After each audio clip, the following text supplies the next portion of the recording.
લોકસભાની ચૂંટણીને લઈને સુરતમાં સરકારી કર્મચારીઓએ બેલેટ પેપર પોસ્ટલ બેલેટથી મતદાન કર્યું છે।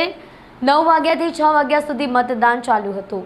લોકસભા સંસદીય વિસ્તારમાં સમાવિષ્ટ વિધાનસભા બેઠક પ્રમાણે તારીખ 29 એપ્રિલથી તારીખ 4 મે સુધી પોસ્ટલ બેલેટથી મતદાન યોજાઈ રહ્યા છે। તે અંતર્ગત ચૂંટણી કામગીરીમાં રોકાયેલા અને જેમણે ફોર્મ 12 ભરીને આપ્યું હોય તેવા કર્મચારીઓ સવારના 9 થી સાંજના 6 કલાક દરમિયાન બેલેટ પેપરથી મતદાન કર્યું હતું। ખાસ કરીને તાલીમ વખતે જ વોટિંગ થાય તે પ્રકારેની વ્યવસ્થા ગોઠવવામાં આવી છે।